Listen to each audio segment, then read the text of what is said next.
What is going on, Lucid fans? Welcome back to Financial Journey. So today I want to talk about a big catalyst that just made itself very apparent to us. So I'm going to talk about that and what that means for us as investors. I'm also going to talk on institutions and why April is going to be a very big month for that. And in addition to that, I'm going to cap it off with some technical analysis, and I'm going to break it down for you where Lucid is going to go in the short term, in my own opinion at least. But before I get into any of that though, all I ask, smash the thumbs up, definitely appreciate that. If you are new to the channel, I do daily videos on trending stocks, crypto, I do it all. So make sure you do subscribe and also pop over to my Discord, link in the description below. A lot of good chat, a lot of good people. And with that said, let's get right to it. So you can see on the live ticker to my left, it is currently at $23.80, down 5.55%, 17.4 million as far as overall volume today. And even in that regard is nowhere near where we want it to be or it should be. 51 is the average, and that is a 6-month average, and 1 million shares being purchased by institutions and hedge funds today alone. But still, even in that regard, is a lot lower than our expectation and what it normally is.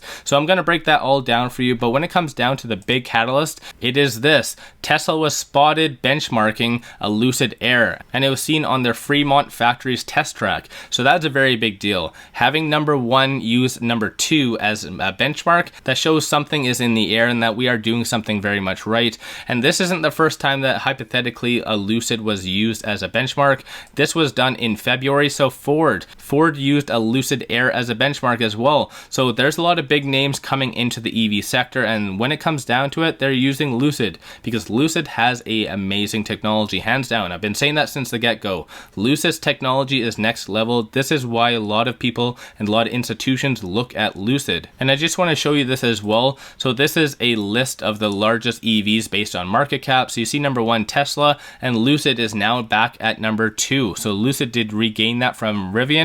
Very positive day for us, but at the end of the day, we're still down. You can see the broader indexes are very much down, largely because of Feds, and unfortunately they are still talking about interest rates and inflation, everything that growth stocks absolutely hate. But at the end of the day, it is what it is. And when it comes down to institutions supporting Lucid and buying into Lucid, April is going to be a very big month. And ultimately, when more institutions are going to be submitting in their 13Fs, like I said, it is starting to transition from ETF season to now institutions and hedge funds disclosing their positions. So today, more so yesterday, was the first day that we were getting more institutions and hedge funds, and then there was only one today, so they are starting to trickle in.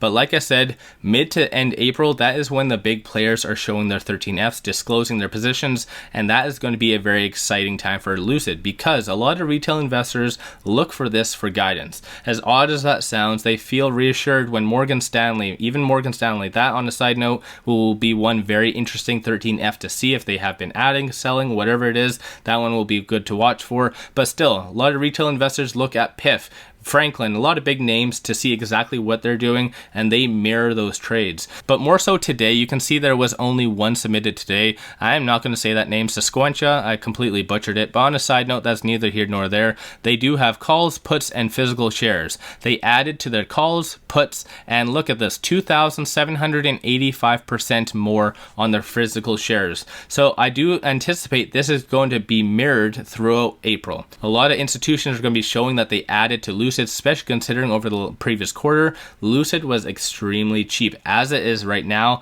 But like I said, when it comes down to anyone talking about interest rates, inflation, people get very scared very easily. So this is a great buying opportunity, especially if you have a long-term time horizon. If you are talking a little bit more short-term though, this is where I'm going to do a little bit more technical analysis. But back to the 13F, so this is why April is going to be a very big month because all of these institutions disclosing their positions. So I see this as a very big catalyst and a ongoing catalyst as well. So definitely stay tuned for that. And when it comes down to more technical, so right now I have the 50, 100, 200-day moving averages, Bollinger Bands, RSI, stochastic, and momentum. And today is a very interesting day. Looking at momentum, looks like number of buyers have just gone out. They went to lunch, they completely went out. Unfortunately, they aren't buying Lucid right now. And stochastic, there is a deviation, red line above the black, showing a little bit more of a bearish sentiment. And RSI is fairly neutral at 43. And the only reason why I have RSI on here is in reality, a lot of institutions and hedge funds use those two indicators